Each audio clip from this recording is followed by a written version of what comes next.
माझ्या आईच्या शस्त्रक्रियेसाठी मी माझ्या कष्टाने कमावलेली मुदत ठेव मोडली. केवळ या कारणामुळे माझ्या पतीने सर्वांसमोर मला कानशिलात लगावली. माझी नोकरी आणि पैसा निरुपयोगी ठरले. ज्या पैशांनी वर्षानुवर्ष घराचा गाडा, मुलांचे शिक्षण, त्याच्या आईचे वैद्यकीय उपचार आणि माझ्या पगारातून घेतलेली वारंवारची कर्जे सांभाळली, त्याच पैशांवर त्यांचे अयशस्वी होणारे स्टार्टअप्स चालत होते. पण त्या दिवशी सर्वांसमोर माझ्या त्याच नोकरीला निरुपयोगी म्हटले गेले. 30 वर्षांच्या मौनाचा, त्यागाचा आणि साधेपणाचा हा मोबदला होता. त्या चापटीने मला नक्कीच मोडून काढले.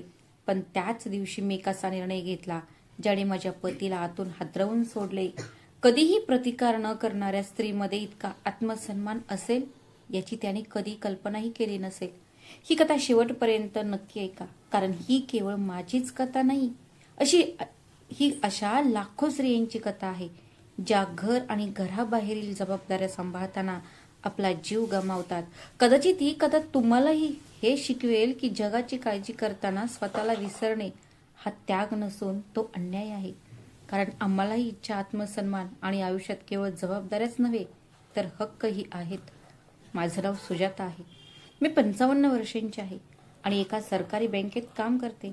जेव्हा कधी मी हे वाक्य एखाद्या फॉर्मवर लिहिते किंवा नुकत्याच भेटलेल्या व्यक्तीला सांगते, तेव्हा माझ्या मनात एक साधा, शांत आणि अभिमानाचा भाव दाटून येतो. सरकारी कर्मचारी हे ऐकायला किती प्रतिष्ठित, किती आदरणीय वाटतं. पण खरं तर हा आदरणीय ऑफिसच्या गेटच्या पलीकडे मर्यादित राहते. बँकेचे 4 भिंतींच्या आत मी मॅडम असते. लोक खुर्च्या उडून बसतात, सहींची वाट पाहतात, सल्ला विचारतात. एकदा का मी माझ्या घराचा उंबरठा ओलांडला की मी फक्त स्त्री असते. एक अशी स्त्री जिच्या खांद्यावर जबाबदाऱ्यांचे ओझे आहे, पण जिच्या इच्छा, तिचा थकवा, तिचा आत्मसन्मान कुठेतरी हरवून गेला आहे. आज मी जे काही सांगत आहे ते फक्त ही माझी कहाणी नाही. माझ्यासारख्या असंख्य कष्टकरी लोकांमध्ये मी हाच थकवा, हेच मौन आणि हीच तडजोड पाहिली आहे. लहानपणापासूनच आपल्याला शिकवलं जातं की हे नशिबात लिहिलेलं असतं आणि बऱ्याच काळापर्यंत माझाही त्यावर विश्वास होता. 32 वर्षांपूर्वी माझं लग्न अजितशी झालं. तो सुशिक्षित, आत्मविश्वासू आणि स्वप्नाळू होता. सगळे म्हणायचे तो खूप पुढे जाईल, स्वतःचा व्यवसाय उभारेल, तो करोडपती होईल. माझ्या घरच्यांना तो आवडला आणि आमचे नाते निश्चित झाले. माझी औपचारिक संमती घेण्यात आली. त्या दिवसात मुलीच्या इच्छेला फारसे महत्त्व दिले जात नसे. ते फक्त विचारायचे, तुझा काही आक्षेप आहे का? आणि मी, एक सुसंस्कृत मुलगी, हसून नाही म्हणायचे. अजितची स्वप्ने मोठी होती. माझे स्वप्न लहान आणि साधे होते. एक शांत, आदरयुक्त स्वप्न. आयुष्यात मला झगमगाट नको होता, मला फक्त सोबत हवी होती. लग्नानंतर काही दिवसांनी माझी रजा संपली आणि मी बँकेत रुजू झाले. याआधी मी फक्त आई वडिलांच्या घरकामात मदत करायचे आणि आता परिस्थिती बदलली होती. पहाटे 4 वाजता उठून संपूर्ण कुटुंबासाठी नाश्ता आणि दुपारचं जेवण बनवणं आणि त्यातही सासू सासऱ्यांनी योग्य पदार्थ निवडणं, माझ्या भाज्या चिरणे, पीठ मळणे आणि डबे तयार करणे, या सगळ्यांची जबाबदारी माझी होती. मी चहा बनवून थर्मासमध्ये ठेवत असे, म्हणजेच माझ्या सासूबाईंना उठून स्वतः चहा बनवावा लागणार नाही. कधी कधी तर मला नाश्ता करायलाही वेळ मिळत नसे, म्हणून मी पटकन तयार होऊन बँकेकडे निघत असे. वाटेत असं वाटायचं की माझं शरीर चालत आहे, पण माझा आत्मा स्वयंपाकघरातच कुठेतरी मागे राहिला आहे. बँकेतला एक दिवस एका वेगळ्याच प्रकारची परीक्षा असायच्या. ग्राहकांच्या लांबच लांब रांगा, पैशांचा हिशोब, अगदी लहानशा चुकीचीही भीती, ऑडिटचा ताण. प्रत्येक नोंद मोजताना माझं मन पूर्णपणे सतर्क असायचं. लोक त्यांच्या तक्रारी आणि समस्या घेऊन यायचे, मी त्यांचं शांतपणे ऐकून घ्यायचे. कधी कधी एखाद्या वयस्कर ग्राहकाचं पासबुक अद्ययावत करताना मला माझ्या आईची आठवण यायची, पण माझ्या थकव्याबद्दल बोलायला वेळ कुठे होता. संध्याकाळपर्यंत मी अक्षरशः पार थकून जायचे. घरी परत जाताना मी सहजच विचार करायचे, आता थोडा वेळ बसेल, कोणीतरी मला पाण्याचा ग्लास देईल, कोणीतरी विचारेल माझा दिवस कसा गेला. पण घरी पोहोचताच ही कल्पना भंग पावायची. दार उघडायचं आणि मला चप्पला काढून चहा बनवायला स्वयंपाकघरात जावं लागायचं. माझा दिवस कसा गेला हे कोणीच विचारायचं नाही. जणू काही माझं काम हा एक छंद, एक अतिरिक्त लाभ किंवा एक खरी गोष्टच होती. घराची जबाबदारी माझी होती. मी गुपचूप सगळं काही करत असे. घर खर्च माझ्या पगारातून भागतो हे मी कधीच उघड करण्याचा प्रयत्न केला नाही. कदाचित मला भीती वाटत होती की असं म्हटल्यास अजितला वाईट वाटेल. तो नेहमी त्याच्या व्यवसायाच्या स्वप्नांमध्ये व्यस्त असायचा. कधी गोष्टी यशस्वी व्हायच्या तर कधी नुकसान व्हायचं. आर्थिक स्थैर्य नव्हतं. महिन्याच्या शेवटी माझा पगार यायचा आणि घर पुन्हा स्थिर व्हायचं. पण माझा पगार आल्याबरोबर अजितचा सूर बदलायचा. तो म्हणायचा, तू माझी बायको आहेस. जसं माझ्या मालकीच्या प्रत्येक गोष्टीवर तुझा हक्क आहे, तसाच तुझ्या मालकीच्या प्रत्येक गोष्टीवर माझाही हक्क आहे. हे ऐकायला समानतेसारखं वाटायचं, पण त्याचा अर्थ वेगळा होता. माझे एटीएम कार्ड, पासबुक आणि सगळं काही तो स्वतःकडे ठेवून घ्यायचा. तो प्रत्येक खर्चाबद्दल चौकशी करायचा. मी स्वतःसाठी साडी विकत घेतली तर तो विचारायचा, काय गरज होती. पण जेव्हा त्याला एखाद्या नवीन व्यवसायाच्या कल्पनेत गुंतवणूक करायची गरज पडायची, तेव्हा तो मला विचारण्याची तसदी घेत नसे. हळूहळू मी माझ्या इच्छा कमी केल्या. मी स्वतःसाठी काहीही विकत घेण्यापूर्वी दोनदा विचार करू लागले. अनेकदा मला बँकेतून यायला उशीर व्हायचा. एखादी मीटिंग, ऑडिट किंवा एखादी अनपेक्षित काम घरी पोहोचल्यावर मला टोमणा मारला जायचा. घर सांभाळताही येत नाही तर काम का करतेस? माझी सासू म्हणायची, स्त्री जेव्हा घरकाम करते तेव्हा ती सुंदर दिसते. मला सांगण्यात आले होते की मी हे काम स्वतःसाठी स्वीकारले आहे, त्यामुळे माझ्याकडून घरकामात काही कमी पडता कामा नये. मला भीती वाटत होती. नोकरी सोडणे हा पर्यायच नव्हता. मी खूप अभ्यास केला होता. मी स्पर्धा परीक्षा उत्तीर्ण केल्या होत्या. त्या काळात नोकरी मिळवणे सोपे नव्हते. बँकेचे नियुक्तीपत्र माझ्यासाठी केवळ एक कागदाचा तुकडा नव्हता, ती माझी ओळख होती. तरीही वर्षानुवर्ष मी हे दुहेरी आयुष्य सामान्य मानून स्वीकारले होते. मी स्वतःची अशी समजूत घातली होती की हेच संतुलन आहे. समाज आपल्याला शिकवतो की सहनशक्ती हे स्त्रीचे रत्न आहे. माझा खरोखरच विश्वास होता की कदाचित माझे आयुष्य याच संतुलनावर आधारित आहे. सकाळपासून रात्रीपर्यंत धावपळ करणे, झोपण्यापूर्वी माझा थकवा उशीत गाळून टाकणे आणि दुसऱ्या दिवशी हेच चक्र पुन्हा सुरू करणे. पण जेव्हा माझा मोठा मुलगा रोहन जन्माला आला तेव्हा मला पहिल्यांदाच जाणवलं की माझ्या जबाबदाऱ्या खऱ्या अर्थाने अनेक पटींनी वाढल्या आहेत. एक लहानसा चेहरा जो प्रत्येक क्षणी मला शोधत असे. मी त्याला मांडीवर घेऊन तासनतास बसायचे. त्याच्या केसांमधून बोटं फिरवायचे आणि विचार करायचे की आता मला अधिक कणखर व्हायला हवं. पहाटे 4 वाजता उठण्याची माझी सवय अधिकच निकडीची झाली. आधी दूध गरम करणे, मग सासू सासऱ्यांसाठी आणि अजितसाठी नाश्ता, मग बाळाचे कपडे आणि मग माझे दुपारचे जेवण. मी स्वतःच्या पायावर कधी बसले हे मला आठवतच नाही. बँकेतील नोकरी, घरकाम आणि आता एका निरागस बाळाची काळजी घेणे, या तिन्ही दिशांनी माझी ओढाताण होत होती. पण मी कधीच तक्रार केली नाही. मला वाटायचं की आई असणे म्हणजे हेच स्वतःला विसरून जाणे. काही वर्षातच आरुषीचा जन्म झाला. माझी मांडी आता दुबंगली गेली, पण माझ्या हृदयातील जागा तीच राहिली होती. जबाबदाऱ्या निश्चितच दुप्पट झाल्या होत्या. शाळेची फी, पुस्तक, गणवेश, डॉक्टरांची फी, सगळं माझ्या पगारातून भागत होतं. अजित अजूनही त्याची स्वप्न पूर्ण करण्यात व्यस्त होता. कधी नवीन सप्लाय चेन, कधी मित्रांसोबत भागीदारी, कधी एखादी ऑनलाईन कल्पना. प्रत्येक वेळी तोच उत्साह, तीच भावना, मोठमोठी आश्वासनं आणि मग काही महिन्यांनी पुन्हा तोच थंडपणा. मला समजलं होतं की व्यवसायासाठी संयम आणि योग्य दिशा लागते. पण अजित प्रत्येक दिशेने थोडंसं धाडस करून मग परत यायचा आणि प्रत्येक अपयशाचा आर्थिक भार माझ्या बचतीवर पडायचा. कधी माझ्या पगारातून कर्ज काढलं जायचं तर कधी माझी तुटपुंजी बचत काढली जायची. मला फक्त एवढंच सांगितलं जायचं, हे सगळं कुटुंबासाठी आहे, हे काम आहे, घर. पण घर म्हणजे नेहमीच माझी जबाबदारी आणि त्याचा हक्क असं का असायचं?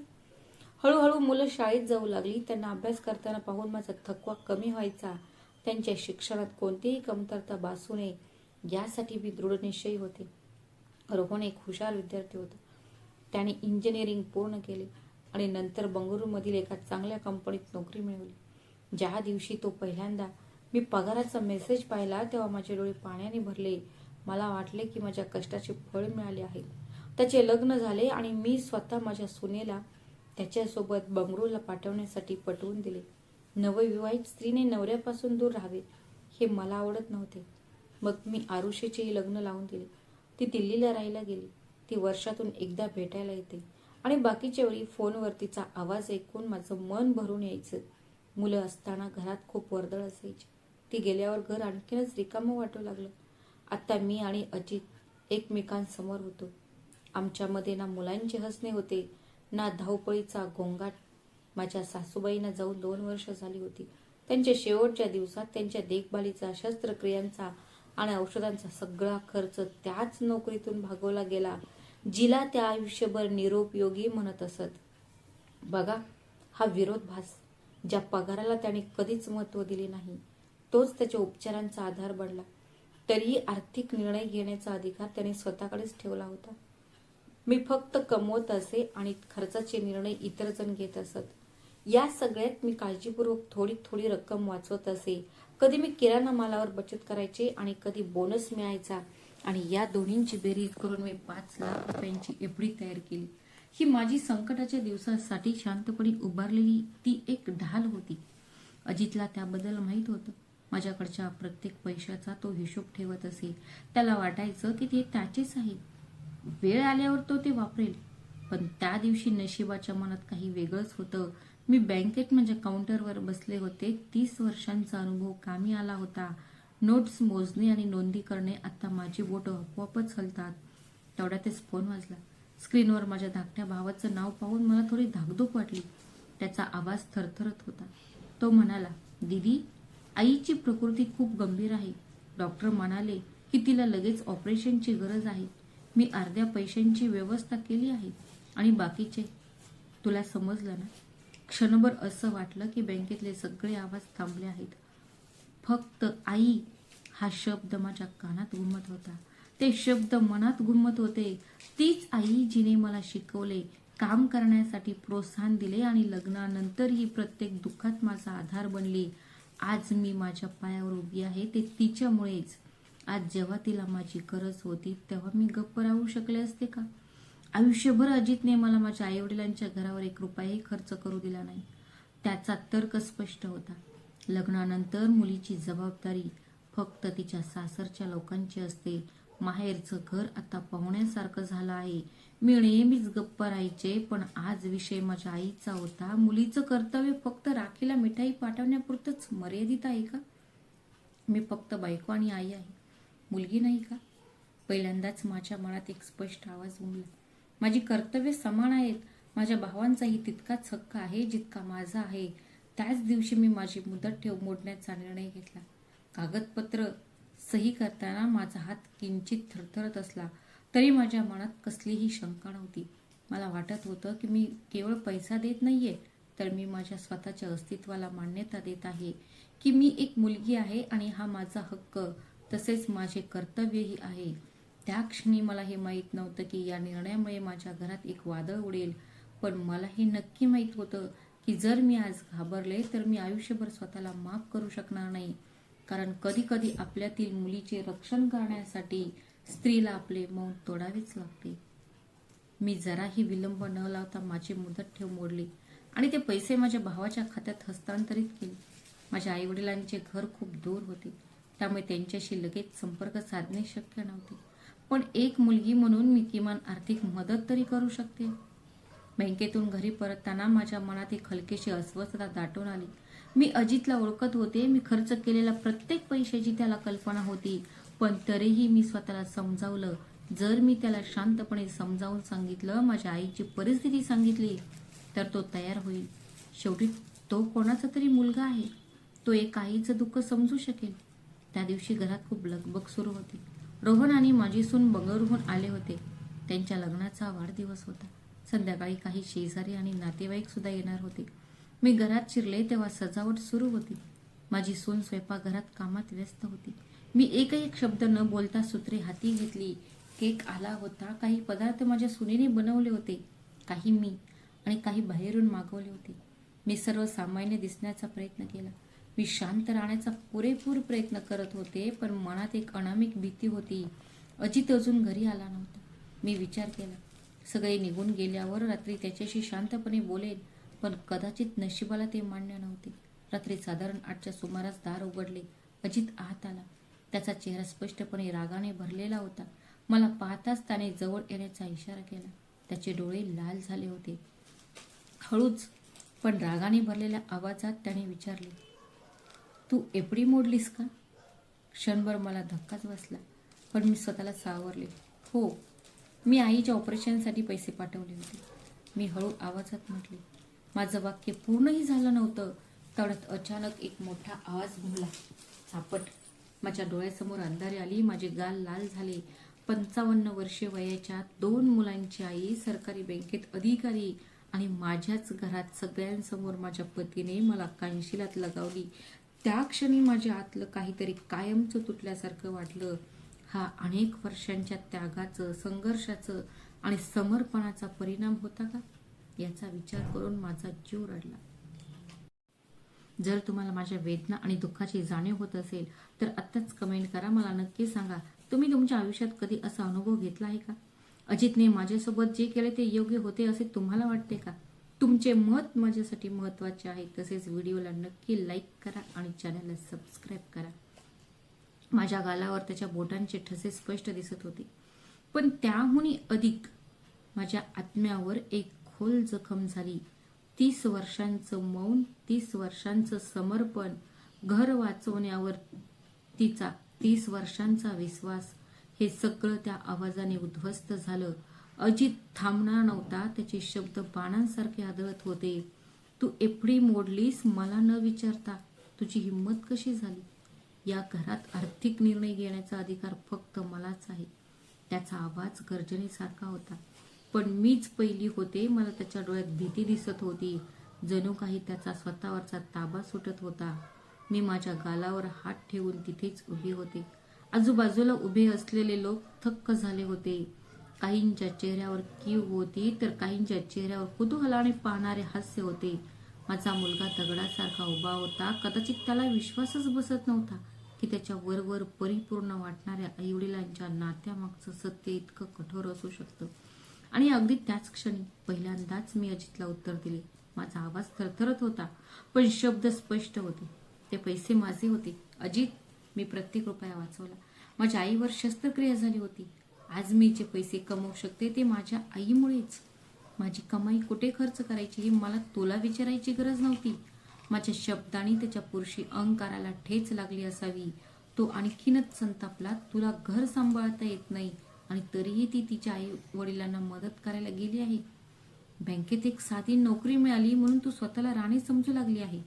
खबरदार, आजपासून मला न विचारता एक पैसाही खर्च केलीस तर. एक निरुपयोगी नोकरी, हे शब्द माझ्या कानात घुमत होते.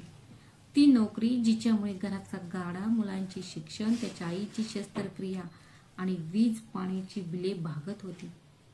तेच काम आता निरुपयोगी झाले होते. त्या क्षणी जणू कोणीतरी माझ्या अनेक वर्षांची मेहनत वाया घालवली आहे असे मला वाटले. लग्नाच्या वाढदिवशी वातावरण खराब झाले होते. केक कापला गेला, पण चेहऱ्यावरचे हास्य खोटे होते. पाहुण्यांनी घाईघाईने जेवण केले आणि ते निघून गेले. सुनेने सर्व काही शांतपणे हाताळले. रोहनला काहीतरी बोलायचे होते, पण कदाचित तो आपली मूल्ये आणि स्तब्ध शांतता यांच्या कात्रीत सापडला होता. हो, तसंच झालं.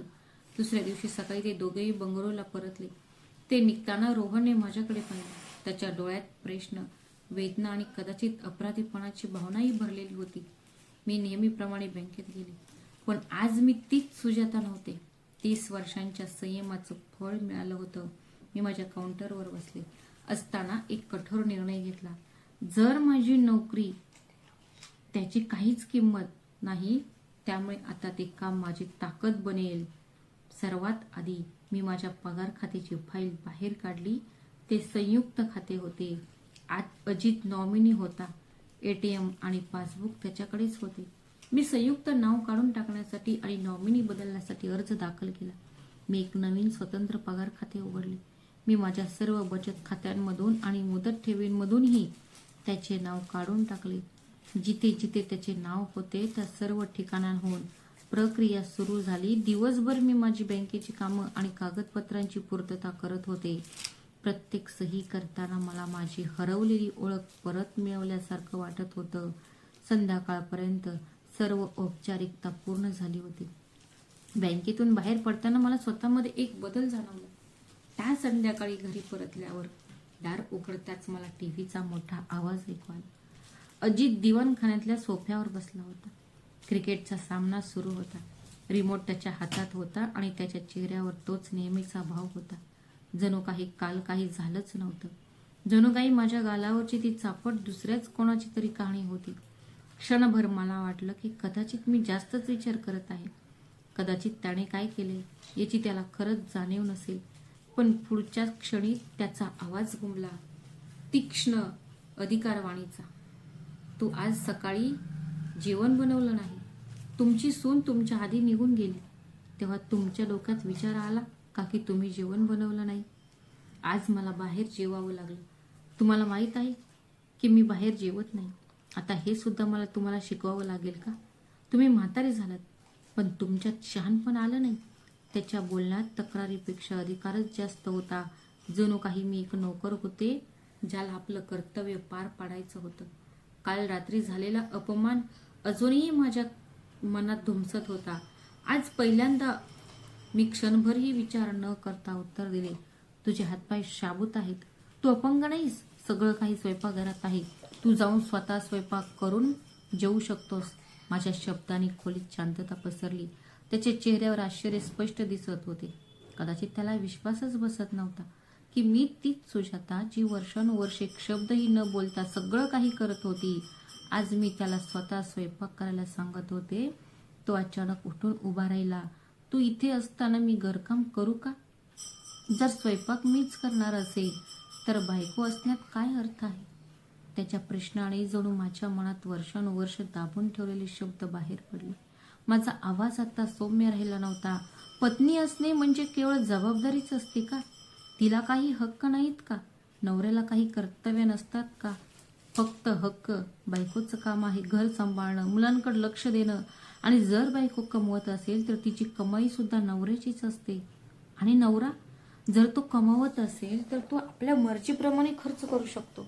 आणि जर तो कमवत नसेल तर ते आणखीनच चांगलं, त्याला घरकाम सुद्धा करावं लागणार नाही. पुरुष असणं हा असा काही विशेष अधिकार आहे का की तो राजा बनू शकेल? मी थांबले नाही. वर्षानुवर्षांची मौन शब्दाप्रमाणे वाहत होते. मी इतकी वर्ष तुझ्यासोबत राहिले. घराचा सगळा खर्च मीच उचलत आहे. हे मी तुला कधीच जाणवू दिले नाही. तुला कमीपणा वाटू नये म्हणून घर माझ्या कमाईवर चालतं हे मी तुला कधीच सांगितलं नाही.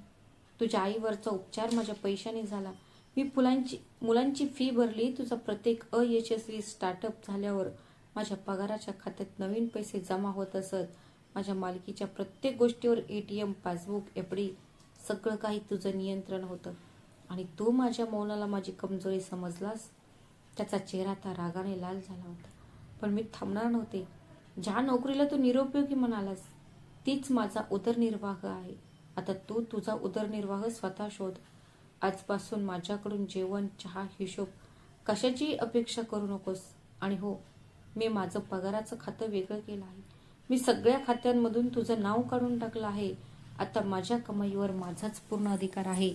माझे शब्द एकामागून एक त्याच्यावर आदळत होते. कदाचित पहिल्यांदाच तो ऐकत होता. खरोखरच ऐकत होता आणि माझे शब्द त्याच्या अहंकाराचे तुकडे तुकडे करत होते. अचानक तो मोठ्याने ओरडला, पुरे, तुझा हा मूर्खपणा मी खूप ऐकला आहे. म्हातारपणी जर तुला फक्त हेच बघायचं असेल की नवरा बायको या वयात कसे वेगळे होतात तर ठीक आहे. तुझं सामान घे आणि इथून चालती हो. त्याच्या आवाजात एक आव्हान होतं, एक धमकी होती. पण यावेळी मला भीती वाटली नाही. मी त्याच्या डोळ्यात थेट बघून शांतपणे म्हणाले, मी हे घर का सोडू? हे घर माझ्या नावावर आहे. डाऊन पेमेंट पासून प्रत्येक हप्ता मी भरला आहे. हो, तुम्ही म्हणाला होतात की नंतर ते तुमच्या नावावर हस्तांतरित करून घ्याल. कदाचित तुम्ही विसरला असाल पण मी नाही विसरले. माझ्याकडे कागदपत्र आहेत. जर कोणी गेलं तर तुम्ही जाल. तो क्षणभर शांत झाला. जणू त्याला पहिल्यांदाच जाणीव झाली होती की ज्या स्त्रीला त्याने वर्षानुवर्ष दाबून ठेवले होते तीच या घराचा खरा पाया होती. खोलीत TV अजूनही चालू होता पण तो आवाज जणू नाहीसा झाला होता. आम्ही समोरासमोर उभे होतो. लग्नाची 32 वर्षे एका अदृश्य रेषेने विभागली गेली होती. मी हळू आवाजात म्हणाले, मी आज कुठेही जाणार नाही. पण जर तू पुन्हा कधी हात उचललास किंवा माझा अपमान केलास तर मी गप्पा बसणार नाही. मला कायदा आणि माझे हक्क माहीत आहेत. असे बोलून मला माझ्या अंतर्मनात एक विलक्षण शांती जाणवली. मला ते जाणवलं जणू एखादा सैनिक मोठ्या लढाईला सुरुवात होण्यापूर्वी स्वतःमध्ये धैर्य शोधत आहे. त्या रात्री मी माझ्या खोलीत गेले. मी दार बंद केले. मी आरशात स्वतःकडे पाहिले. माझ्या गालावरची चापटीची खूण पुसट झाली होती पण माझ्या डोळ्यात एक नवी चमक होती. मी तीच सुजाता होते 55 वर्षांची सरकारी बँकेत काम करणारी, मी आता स्वतःच्या आत्मसन्मानासाठी उभी राहणारी एक स्त्री होते. माझ्या चालण्यात एक नवीन आत्मविश्वास होता. मी आता केवळ जबाबदाऱ्यांनी बांधलेली एक स्त्री नव्हते. मला आता माझ्या स्वतःच्या अस्तित्वाची जाणीव झाली होती. त्या दिवशी मी माझ्या मनातलं सगळं काही बोलून टाकलं होतं. प्रत्येक तक्रार, प्रत्येक अपमान आणि वर्षानुवर्षे साचलेला प्रत्येक दाबून ठेवलेला राग शब्दातून बाहेर पडला होता. पण मग अचानक माझं मन माझ्या आईकडे खेचलं गेलं. मी तिच्या तब्येतीची चौकशी करायला गेले नाही आणि मला आठवले की तिची तब्येत बरी नाही. मी लगेच ऑनलाईन रजेसाठी अर्ज केला आणि दुसऱ्या दिवसाचे ट्रेनचे तिकीट बुक केले. मी माझ्या बॅगा आधीच भरल्या होत्या आणि सकाळीच आईवडिलांच्या घरी निघणार होते. निघण्यापूर्वी मी अजितला सहज सांगितले की मी आईला भेटायला जात आहे आणि तो त्याच अधिकारवाणीत म्हणाला, तिथे जाण्यापूर्वी तुम्ही मला विचाराची तस्ती सुद्धा घेतली नाही का? त्याला वाटलं की मी अजूनही तीच जुनी भित्री सुजाता आहे, जी त्याचा आवाज ऐकून घाबरून त्याच्या पुढे वाकून जाण्याची परवानगी मागेल. पण यावेळी मी स्पष्टपणे म्हणाले, माझ्या आजारी आईला भेटायला मला तुमच्या परवानगीची गरज नाही. मला फक्त तुम्हाला सांगायचं होतं, मी परत येण्यापूर्वी तुला हे घर रिकामं करायला सांगितलं आहे, कारण मला माझ्या आयुष्यात शांतता हवी आहे. तू तुझ्या आयुष्यात जे काही कामवलं आहेस, जे काही स्थान मिळवलं आहेस, ते घेऊन जा आणि तिथे शांततेत राहा. मला माझ्या तुटपुंजा नोकरी आणि या लहानशा घरासोबत एकटं सोडून, असं म्हणून मी निघून गेले. तो आश्चर्याने माझ्याकडे पाहत राहिला. जणू काही शब्द त्याच्या घशातच अडकले होते. ट्रेनमध्ये बसल्यावर पहिल्यांदाच मला खऱ्या अर्थाने मोकळेपणा जाणवला. निघाल्यानंतर घरी परत जाण्याची, कोणीतरी नाराज होण्याची किंवा कोणाला तरी खुश करण्यासाठी जास्त प्रयत्न करावे लागण्याची चिंता मला आत्ता सतावत नव्हती. मी त्या सर्व चिंतांपासून मुक्त झाले होते आणि आतून हलके वाटत होते. आई वडिलांच्या घरी पोहोचल्यावर मी थेट रुग्णालयात गेले, जिथे माझ्या आईला दाखल केले होते. तिची नुकतीच शस्त्रक्रिया झाली होती, पण ती पूर्णपणे बरी झाली नव्हती. तिला त्या अवस्थेत पाहून मन हेलावून गेले. तरी मी माझ्या भावाला धीर दिला आणि स्वतःला सावरले. जे काही घडले होते त्याबद्दल मी कोणालाही सांगितले नाही. कदाचित मला वाटेल की ही योग्य वेळ नाही. आईला माझ्या आधाराची गरज होती. माझ्या अश्रूंची नाही, ती पूर्णपणे बरी झाल्यावर घरी परत जाईल असे मला वाटले. जेव्हा ती परत येईल आणि तिची मनस्थिती थोडी शांत होईल, तेव्हा मी तिला सगळं काही सांगेन. हॉस्पिटलमध्ये काही दिवस राहिल्यानंतर आईला अखेर डिस्चार्ज मिळाला आणि आम्ही तिला घरी घेऊन आलो. घरातलं वातावरण हॉस्पिटलपेक्षा वेगळं होतं. थोडं अधिक निवांत, थोडं अधिक जिव्हाळ्याचं, आणि मला वाटलं की तिला सत्य सांगण्याची हीच योग्य वेळ आहे. जेव्हा मला खात्री झाली की आईला बरं वाटत आहे आणि मग मी खाली बसले आणि अजित सोबत जे काही घडलं होतं तेच सगळं तिला सांगितलं. ते प्रकरण कसं वाढलं, मी स्वतःचा बचाव करायला कसा शिकले आणि मी हे घर सोडून इथे कशी आले. आईने लक्षपूर्वक ऐकलं, मध्ये काही बोलली नाही, पण शेवटी म्हणाली की प्रत्येक गोष्टीवर तुला सल्ला देणे इतकी ती मोठी नाही. तू शहाणी, मोठी, शिकलेली आणि जग पाहिलेलं आहे. त्यामुळे तू जे काही निर्णय घेईल तो तुझा स्वतःचा असेल. मी ते विचारपूर्वक माझ्या स्वतःच्या मनाने करायला हवं होतं. कोणत्याही दबावाखाली नाही. तिचे शब्द आज्ञा नव्हते तर आश्वासने होती आणि मी सुद्धा माझ्या मनात ठरवलं होतं की आता मला माझ्या आयुष्यात फक्त शांती हवी आहे. कोणतेही अनावश्यक ओझे नको. पण मी आईवडिलांच्या घरी परत येऊन जेमतेम 1 आठवडा झाला होता.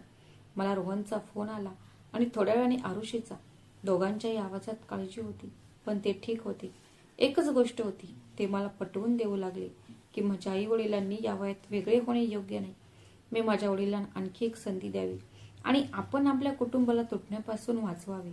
आणि मी शांतपणे ऐकत होते, कारण मला माहीत होते की ते पुढे जो काही निर्णय घेतील तो भावनिक दबावावर आधारित नसेल, तर माझ्या आत्मसन्मानावर आणि मनशांतीवर आधारित असेल. नाहीतर समाज काय म्हणेल.